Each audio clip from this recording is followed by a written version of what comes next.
일반적으로 인간은 세 가지의 욕구를 가지고 있다라고 말을 합니다. 첫 번째 욕구는 육체적 또는 생리적 욕구일 것입니다. 동물적 본능에 가까운 욕구입니다. 배고픔, 목마름, 그리고 성적인 욕구, 먹고 마시고 또 싸는 것까지 그의 욕구가 바로 육체적 욕구입니다. 두 번째 욕구는 정서적 욕구, 그리고 더 발전돼서 사회적 욕구라고 합니다. 먹고 사는 것은 조금 부족할지라도 문화생활 즐기기를 원하고 또 여행을 하거나 책을 구입해 읽거나 다양한 문화생활을 참여하는 것, 그러한 욕구가 바로 정서적 욕구, 그리고 이 영역에 다른 사람과 사랑을 주고받고 또 격려하고 칭찬하고 위로하고 성취와 또 안전감을 갖고자 하는 그러한 욕구도 정서적 욕구에 해당될 것입니다. 세 번째 욕구는 인간 내면 깊은 곳에, 그 내면의 깊숙한 곳에서 얻고자 하는 영적인 욕구가 그것입니다. 신적 존재와 그 의미를 더 알고자 하고 또 그 신적인 존재와 영적인 관계를 맺고자 하는 욕구입니다. 그 영혼의 갈증과 갈망을 해결하고자 하는 욕구인 것이고요. 또 새로운 세계에 대한 탐닉과 탐구, 그리고 영원을 사모하는 그러한 마음, 죽음 이후의 세계에 대한 그러한 알고자 하고 또 그곳에서 안정을 누리고자 하는 욕구가 바로 내면 깊숙한 곳의 영적인 욕구일 것입니다. 이 영적인 욕구는 앞선 두 가지 욕구보다도 더 근원적인 욕구가 됩니다. 자아를 깊이 생각하면 생각할수록 더 커지는 것이 신적인 존재이며 또 모든 것에 있어서 그 필요보다도 더 우선되어지는 것, 그것은 어떻게 알 수 있습니까? 이 영적인 욕구가 채워질 때 다른 욕구는 그것에 비교할 수 없고 이 영적인 욕구가 다른 욕구조차도 훨씬 초월하는 충만한 만족감을 누리게 하기 때문입니다. 그러기에 우리 역시 창조주 하나님, 참 하나님을 아는 것, 그것이 우리 안에 참된 갈망이 있고 또 하나님을 알 때 그 모든 것들을 초월된 기쁨과 만족이 있는 줄 알고 더 깊이 하나님께로 나아갈 수 있기를 축원합니다. 우리에게 하나님께서는 하나님 외에 다른 것으로 채울 수 없는 욕구를 주셨습니다. 하나님 외에 다른 욕구로 만족하지 못하는 그러한 욕구를 주셨는데요, 이것이 하나님께서 우리를 붙잡기 위해 주신 욕구이겠습니까? 우리로 고통 가운데 머물게 하시려고 주신 욕구이겠습니까? 아니요, 이것은 하나님께서 얼마나 크신 분이시고 또 하나님께서 우리를 얼마나 깊이 사랑하시고 우리에게 자신의 전부를 주고자 하시는 하나님의 열정과 열망과 또 열심이 있는지를 깨닫게 하시려 하신 것입니다. 창조주 하나님은 사람을 창조하시고 우리에게 복을 주셨습니다. 우리를 창조하실 때에 하나님의 형상을 따라 만드셨고 자신의 생기를 불어 넣어 주신 것이죠. 그리고 생기를 통하여서 하나님의 영이 우리 안에 임하게 되고 하나님께서 부어주신 권세와 영광 가운데 온 땅을 다스리고 충만한 자로 서게 하셨습니다. 창세기 1장 26절에서 28절 말씀 볼 때에 하나님이 이르시되 우리의 형상을 따라 우리의 모양대로 우리가 사람을 만들고 그들로 바다의 물고기와 하늘의 새와 가축과 온 땅과 땅에 기는 모든 것을 다스리게 하자 하시고 하나님의 자기의 형상 곧 하나님의 형상대로 사람을 창조하시되 남자와 여자를 창조하시고 하나님이 그들에게 복 주시며 하나님이 그들에게 이르시되 생육하고 번성하여 땅에 충만하라 땅을 정복하라 바다의 물고기와 하늘의 새와 땅에 움직이는 모든 생물을 다스리라 하시니라. 아멘. 하나님은 하나님의 형상대로 사람을 지으시고 모든 만물을 사람에게 허락해 주셨고 하나님과 함께 이 땅을 통치하게 하셨습니다. 그러기에 우리에게 어떠한 존재로 우리를 만드셨습니까? 천하보다 귀한 존재로 우리를 만드셨고 이미 그 모든 것들을 우리에게 주셨기에 우리는 무엇으로 더 만족함을 찾을 수 있겠습니까? 하나님과의 친밀함 외에 다른 것으로는 우리를 채울 수 없다라고 하는 것입니다. 하나님은 우리와 친밀함을 갖기를 원하시고 우리와 함께 거닐며 동행하시기 원하시는 분이십니다. 창세기 1장 28절에서 하나님께서 우리에게 복을 주셨다라고 말씀하시는데, 이 복이라는 단어, 이 창세기 1장 28절에서 사용된 이 히브리어의 이 복이라는 단어는 바라크라고 하는 단어입니다. 이 단어의 의미는 무릎을 꿇다, 엎드리다, 경배하다, 예배하다, 찬송하다라고 하는 뜻입니다.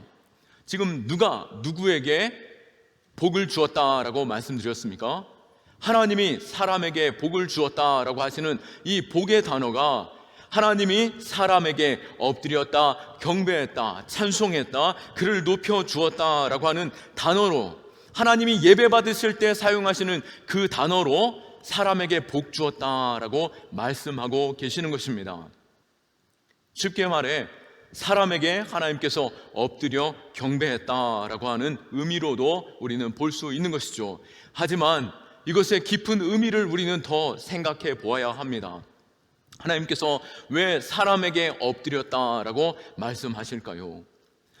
첫 사람 아담을 창조하시며 그 앞에 엎드렸다라고 하시는 것은 아이를 출산하고 낳아보신 분이라면 다 아실 것입니다. 아이를 출산하고 그 갓난 아이, 그 아이가 나를 제대로 쳐다보지도 못하는 그 상황 속에서도 그 부모는 그 아이에게 눈동자 한번 보려고 그 코끝에 내 코끝 한번 대보려고 깊이 엎드리며 그와의 친밀함을 갖고자 하는 것이죠.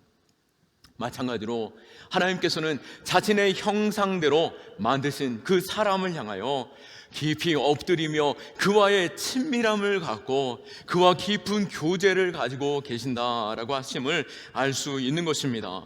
이렇듯이 첫사람을 향한 하나님의 마음, 이 마음은 동일하게 우리를 향하여도 끊임없이 더 사랑하고자 하시고 더 우리와 깊은 교제를 나누시기를 원하시고 더 깊은 그 교제 속에서 동행하시기 원하시는 것이죠. 하나님께서는 첫사람 아담을 창조하시고 아담과 하와와 함께 에덴 동산을 거니시던 분이셨습니다. 창세기 3장 8절에서 9절 말씀에 보면은 그들이 그날 밤이 부를 때 동산에 거니시는 여호와 하나님의 소리를 듣고 아담과 그의 아내가 여호와의 하나님의 낯을 피하여 동산나무 사이에 숨은지라. 여호와 하나님이 아담을 부르심에 그에게 이르시되 네가 어디에 있느냐. 하나님은 그들과 동산을 거니시기 위해 찾아오셨고 그들과 함께 걷던 그 즐거운 동산을 거니는 그 행복한 시간을 위해 아담을 찾고 계셨던 것이죠. 그러나 아담은 하나님 앞에 범죄함으로 그가 하나님 앞에 숨었고 하나님께서는 아담을 찾아 네가 어디에 있느냐라고 부르시며 친밀한 교제 나누시기를 원하고 계심을 볼 수 있습니다.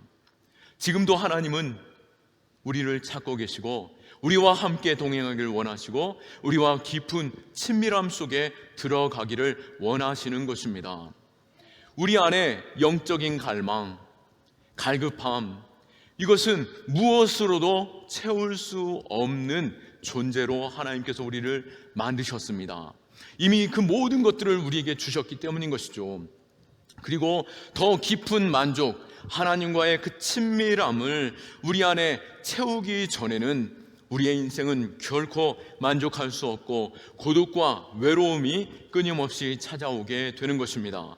그러나 하나님과의 그 친밀함에 들어갈 때 물질이 주는 만족, 또 세상이 주는 만족, 그 무엇으로 만족함을 채우는 것보다도 더 깊은 만족이 있는 줄 알고 더 하나님께로 가까이 나아가는 저와 여러분 되기를 축원합니다. 하나님께서는 이러한 그 고독과 외로움 속에 있는 그들을 향하여 부르시고 찾아가시는 분이십니다. 오늘 이 고독과 외로움을 가진 한 여인에게 예수님께서 찾아오셨습니다. 예수님께서는 유다를 떠나 갈릴리로 향하여 가실 때에 사마리아를 통과하여 지나가십니다. 사실 유대인으로 사마리아를 통과하는 일은 매우 이례적인 일이었습니다. 물론 유다에서 갈릴리로 향하여 가는 길에 있어서 사마리아는 그 사이에 있었기에 빠르게 지나가는 것, 가장 단거리로 지나갈 때에는 사마리아를 통과하는 것이 가장 빠르게 가는 것이 맞습니다. 하지만 유대인들은 그 빠른 길을 선택하지 아니하고 베레와 데가볼리를 거쳐서 남쪽 해안을 따라 삥 돌아서 갈릴리까지 가게 되는 것이고 유다를 향하여 가게 되는 것입니다. 왜 그랬을까요? 바로 유대인들은 사마리아인들을 마치 개를 취급하듯이 그들을 매우 미천하고 또 그들을 매우 부정한 존재로 여겼던 것입니다. 그들이 이미 혼혈인으로서 그 혼탁해진 그 피가 선별되어진 하나님께서 거룩하게 택하신 유대인들이라고 생각되어졌던 그들에게 있어서 그들은 너무나도 부정하였기에 그들을 마주 대하는 것조차, 그들을 바라보는 것조차 원하지 않았기에 그 사마리아 그 동네를 통과하는 것조차 원하지 않았고 그 길을 통과하는 것 자체가 그들에게는 부정하게 여겨졌기 때문에 그 사마리아를 가는 것은 매우 이례적이고 정말 매우 급한 일 아니면은 그 길을 통과하지 않는 것이죠. 그런데 오늘 예수님께서, 유대인이셨던 예수님께서 그 사마리아로 들어가셨고 그 마을 중심에 바로 우물가에 주님께서 서 계셨던 것입니다. 이것은 무엇을 의미합니까? 바로 예수님께서 일부러 의지적으로 사마리아를 통과하셨고 그곳에 계셨던 것을 볼 수 있습니다. 4절에서 사마리아를 통과하여야겠다라고 하시는 예수님의 강한 의도와 의지를 볼 수 있는 것입니다. 왜 그랬겠습니까? 바로 그곳에서 한 여인을 만나게 되는 것이죠. 그 여인은 세상으로부터 버려진 여인이었습니다. 예수님은 몰랐지만 주님은 그 여인의 그 심령에 있는 고독과 외로움, 그 아픔을 아셨기에 또 죄로 낙심하고 절망 중에 있고 결코 다시 사함받을 수 없을 것 같았던 그 여인에게 구원을 베푸시려고 그 사마리아 지역에 일부러 들어가신 것입니다. 이 사마리아 여인은 같은 사마리아인들에게도 조차 손가락질 당하고 고독 가운데 외로움에 있었고 남들 찾지 않는 그 정오의 시간에 우물가에 찾아오게 된 것입니다. 이 여인은 어떤 여인이었습니까? 바로 그 심령에 고독과 외로움이 있었는데요, 자신의 그 외로움의 그 고독, 무엇으로부터인지 알지 못함으로 인하여 자신의 육체적인 그 외로움으로 착각하여 끊임없이 남자들을 만나게 되었고 5 남자를 만났고 지금 함께 있는 6번째 남자를 만날 때조차도 그는 마음의 안식을 가질 수 없었고 외로움과 고통 중에 있었음을 볼 수 있습니다. 이때 예수님께서 찾아오셔서 그를 위로하시는데요, 이것은 이 사마리아 여인에게만 해당되어지는 것이 아닐 것입니다. 이 고독과 외로움은 모든 사람들에게, 하나님과의 그 친밀함을 유지하지 못하는 모든 영혼들에게 외로움이 있게 되는 것이죠. 칼 로저스라는 심리학자는 현대인에게 있는 이 고독을 2가지로 정의했습니다.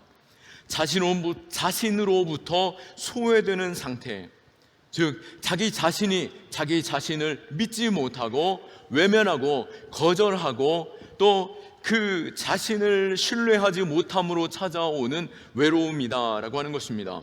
또 다른 외로움은 바로 내가 의지할 대상이 없을 때, 어떠한 나보다 더 권위 있는 자를 통하여서 위로를 얻고 격려받는 것에 있어서 만족함을 누리고자 그 외로움을 갖고 있다라고 우리 현대인에게 이 고독을 설명하고 있는데요, 이것은 우리도 동일한 외로움으로 갖고 있지 않나 생각해 보게 됩니다.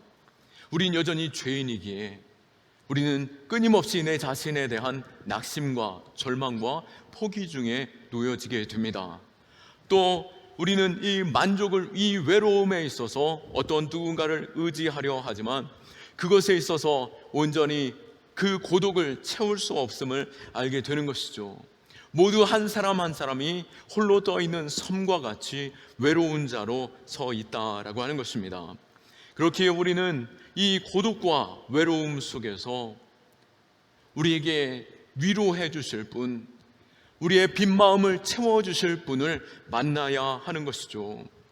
청소년 상담을 통해서 듣게 되는데요, 게임이나 약물에 중독된 아이들이 왜 게임과 약물에 이렇게 중독되어질까라고 하는 것을 연구해 볼 때, 상담과 중독 치료의 의사들의 말에 의하면은 대부분의 아이들의 이 잘못된 행동 패턴과 그 원인들을 이 단순히 눈에 보이는 게임이나 약물을 하지 않는 것, 하고 있고 안 하고의 문제가 아니라 이러한 행동이 나타나게 된 그 원인을 찾게 되었는데요, 그것은 바로 어린 시절부터 바로 자신의 권위자 부모와의 관계 속에서 서로 불신과 또 대화의 부족과 또 서로 자신이 그 부모 앞에서 내 자신을 믿지 못하고 또 부모 앞에서 부끄러워하는 그러한 단절 속에서 찾아오게 되는 그러한 고독에 찾게 되는 약물이나 게임이 된다라고 하는 것이었습니다.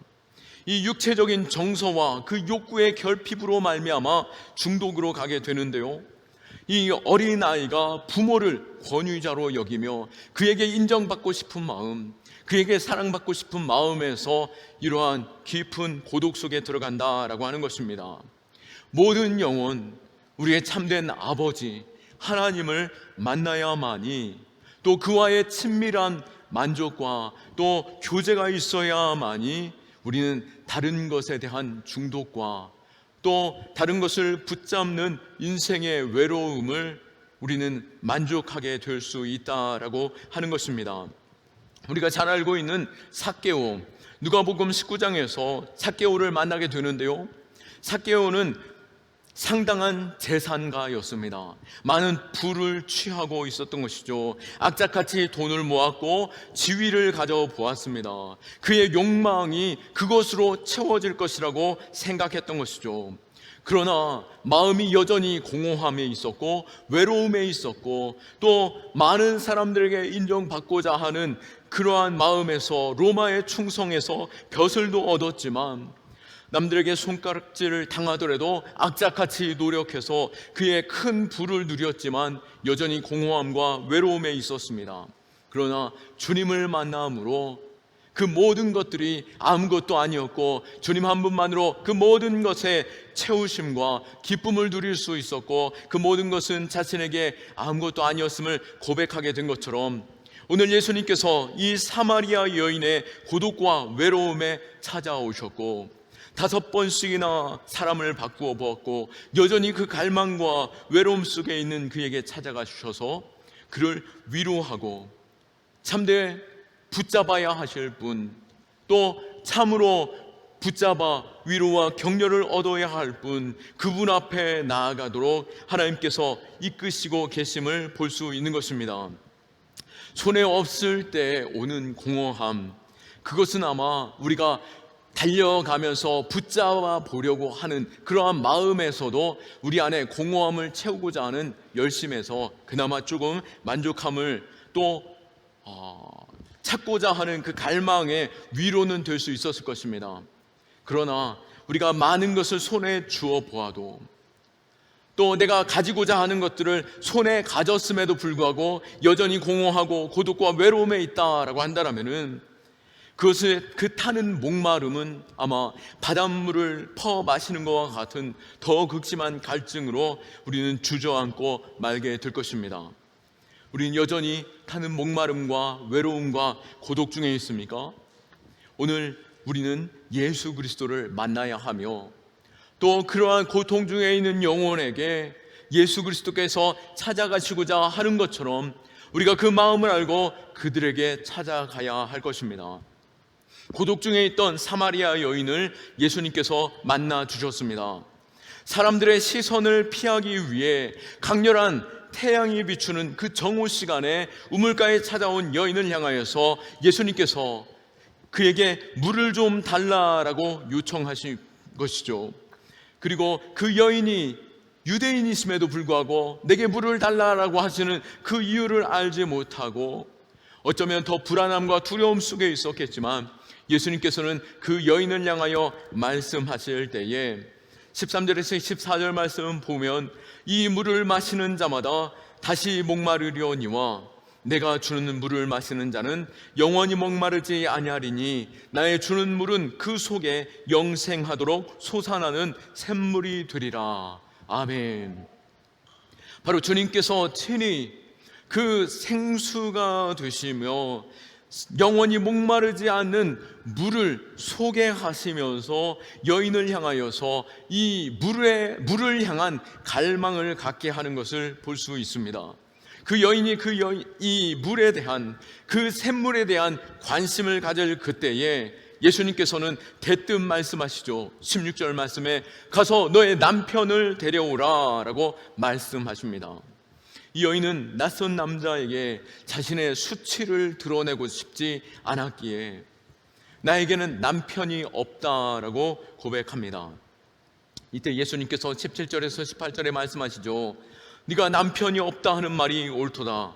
너에게 남편이 5이 있고 지금 있는 자도 내 남편이 아니니 내 말이 참되도다 라고 말씀하시면서 그 여인의 숨기고 싶은 그 치부를 건드리며 그로 하여금 예수님 앞에 주저앉게 만드시는 것이죠. 이 고독과 외로움 속에서 그 상처를 터치하시며 그것을 본질적인 치유로 나가시기 위해서 예수님께서는 그 여인의 죄의 문제를 건드리시고 그로 하여금 주님 앞에 엎드리며 하나님의 은혜를 구하도록 그를 이끄시는 것을 볼 수 있습니다. 우리 역시 주님의 그 부르심에 겸손히 나아가고 우리 심연에 채울 수 없는 이 갈증과 고독과 외로움 앞에서 주님을 만날 때 자신의 있는 모습 그대로 나아갈 수 있기를 축원하고 주님 앞에 모든 것들을 내어 드릴 때에 주님께서 우리를 만지시고 우리의 외로움에 또 우리의 고독에 우리의 아픔에 치유가 들어감을 믿으시기 바랍니다.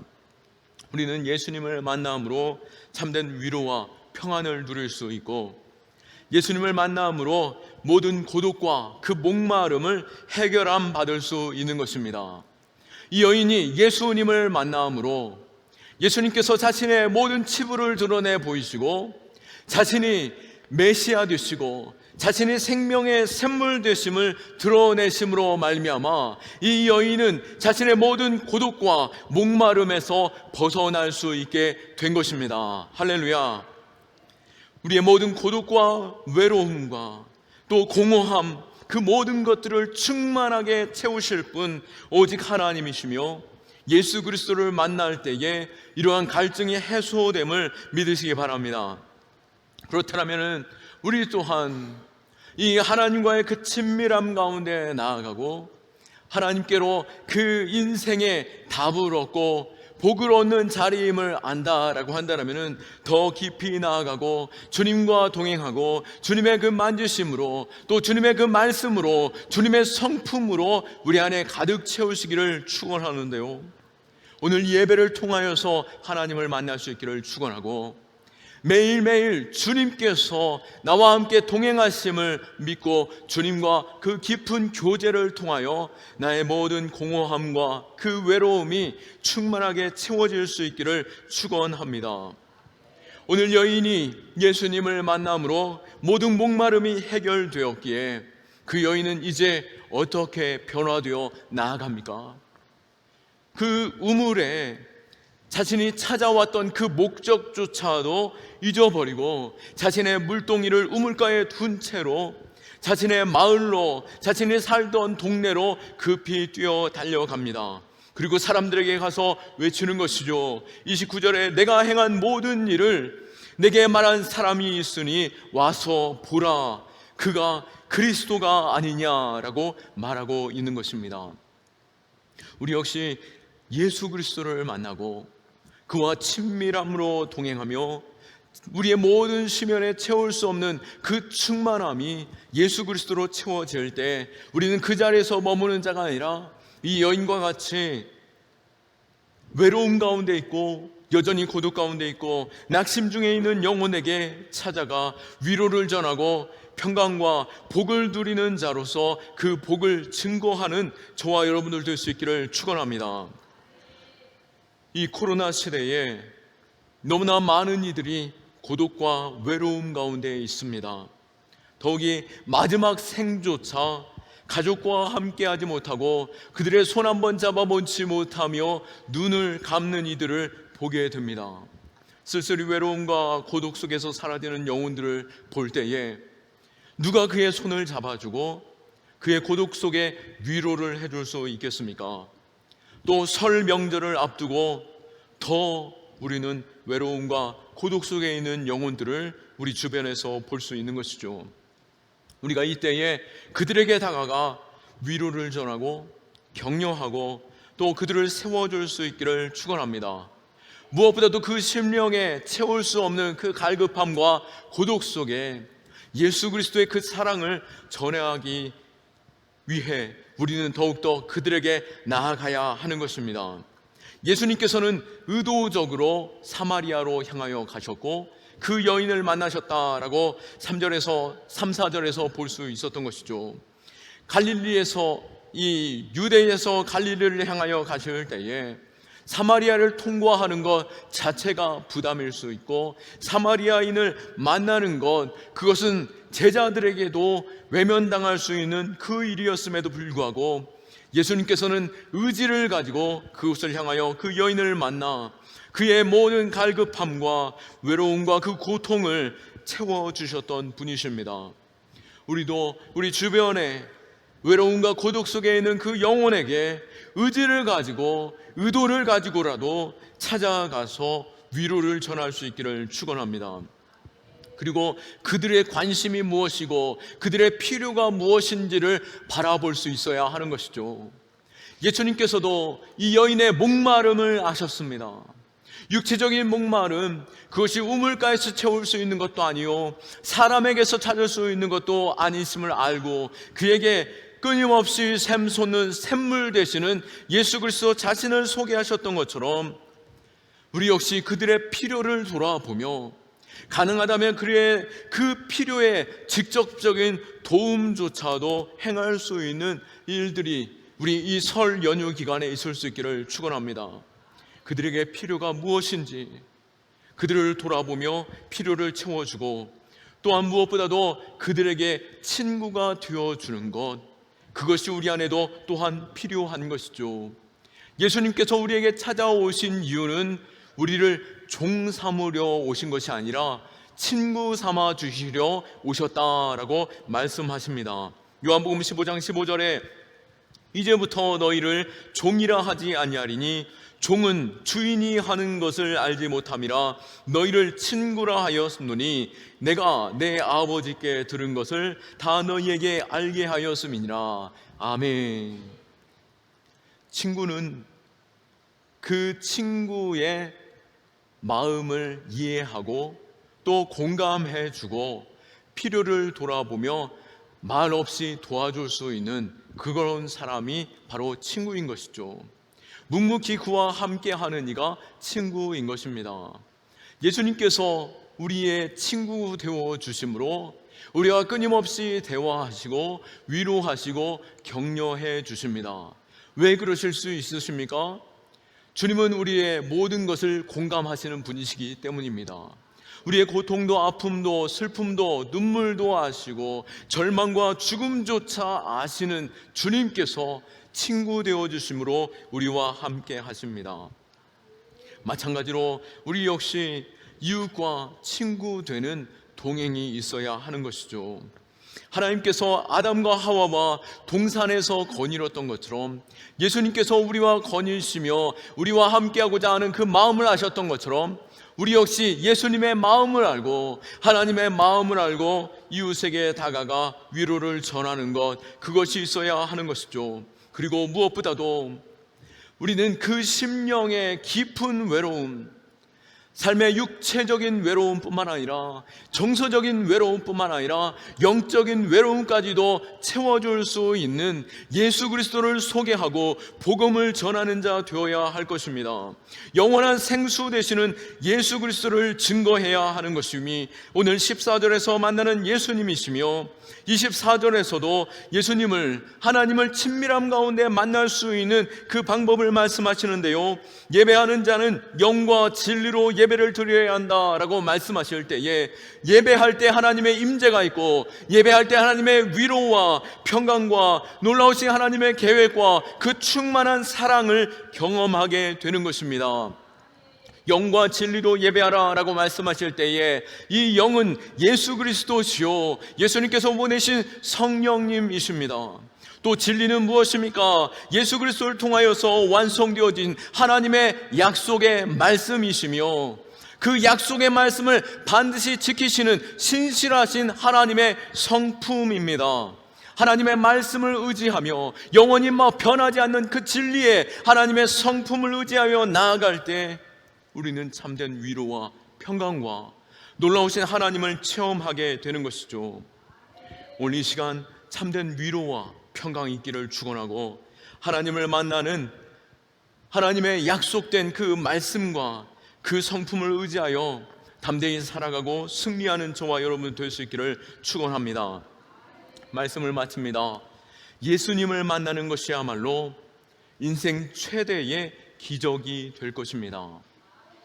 그러나 분명한 것은 예수님께서 먼저 찾아오셨고 예수님께서 선물 되시며 또 생수가 되신다라고 말씀하신 것처럼 예수님께서는 우리에게 찾아오시며 우리에게 선물이 되어 주셨고 영원한 생수가 되어 주셨습니다.